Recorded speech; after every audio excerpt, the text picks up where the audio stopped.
Ladies and gentlemen, I'm Kevin Kaul, the founder of US Asia Business Forum. Please give a big round of applause to Mr. Parmani. And you are going to personally see him in July 25, 26, 27 at the LA Convention Center. So ladies and gentlemen, let me give you guys a little background about me personally as the founder of this great organization called US Asia Business Forum, Inc. Started in 2006. Robertson, did I tell you about this? Because of your one signage on top of the LA Convention Center in 2003. Whoever did that show called China Expo, facing the 110 freeway, there was too much traffic on 110 freeway. I see a sign called China Expo on top of the convention center, and I told myself, I was a leader of the Indo-American. So what we did in the Global Forum now, I don't want to waste too much of time. My job is to introduce my Asia chairman, but I wanted to give you a little background of why July 25, 26, 27 is important for everybody in this room to attend that conference. And like convener Sanjay Patel rightly said, each one of you bring 10 friends of yours, because this room was small, so we were also scared. And Robertson and Lessinggold did a great job, but we need more. We have 1,000 people capacity for the convention center. So this continues to July 25, 26, 27. We dedicate one day to this team where we can have 1,000 plus people and listen about this US, China, India seminar. So ladies and gentlemen, Dr. Arun Ghosh, who's a technocrat, did his doctorate in energy and power sector from the United States, and is a doctorate with 35 years of corporate experience, and he was the most qualified person to be the Asia chairman of 48 nations. 48 nations are there in Asia, which include the Euro-Asia of, Edward Akopian, I just saw him walking in, who was part of the Global Forum for many, many years. And I thank all of you for this great afternoon Friday. Thank you. Please welcome Dr. Arun Ghosh, who's going to talk about $5 to $7 trillion of approved projects that he's bringing along in the July convention, 25, 26, 27. And these are approved projects, which this global forum that we run is for financial, technical, and business development collaboration. Any business needs these three components.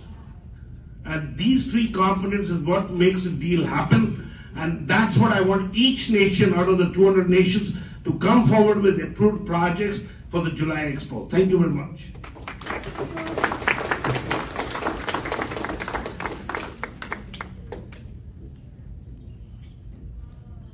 Thank you, Kevin.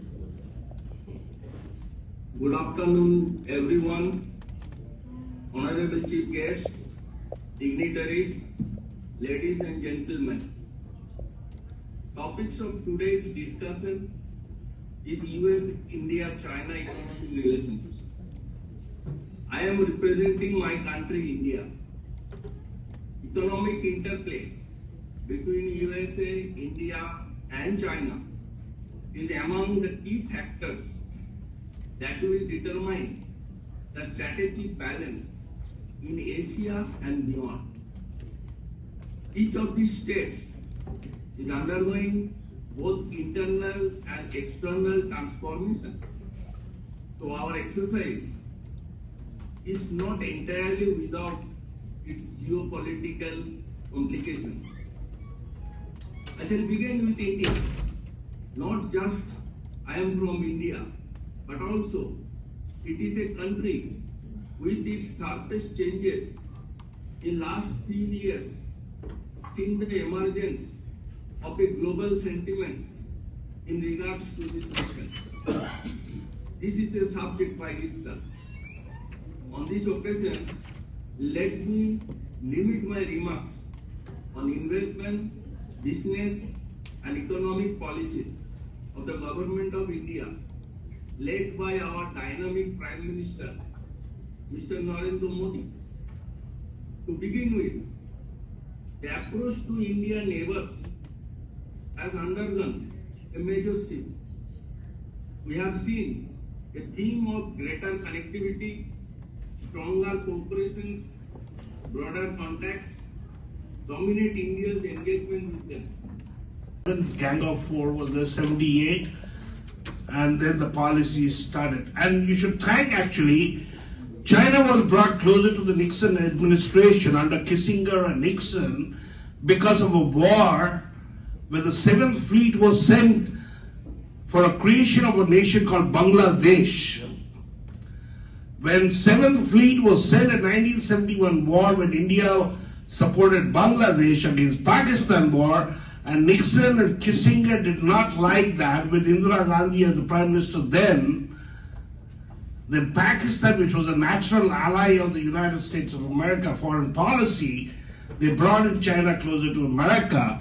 That's how the friendship all started way back in the early 70s because of the 1971 war where Russia sent in its fleet against the American 7th Fleet.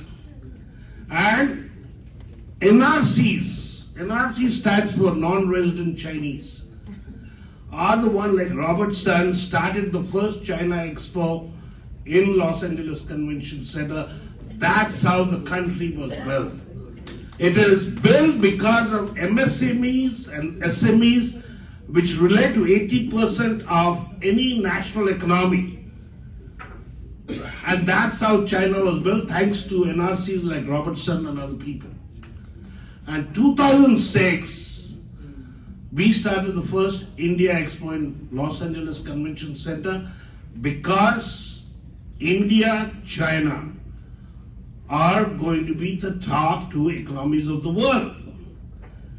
Before 2008 financial debacle that had happened in the United States, thanks to those Lehman Brothers and other companies, Asia's economy was 17% of the global GDP.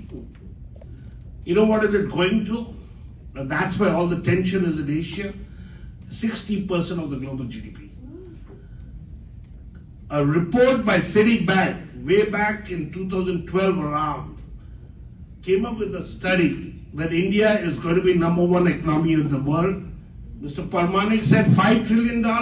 No, it's going to be $85 trillion by 2050.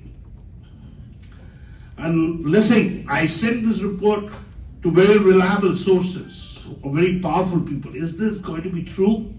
They said yes.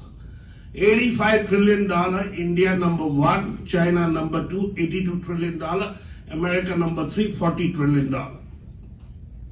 And I'll tell you why. And why? Myself, I didn't know what Expo is all about. Trust me on that. But it took me 3 years of time, Robert, to understand why China became China. And I admire that about a country that does not speak English. A country that does not speak English became somebody speaking now. #2 economy of the world. Yes. Ladies and gentlemen, please give a big round of applause to a country called China, because they really deserve it. Because China's story is a story every country should follow. Speakers, 10 speakers, switch to phone.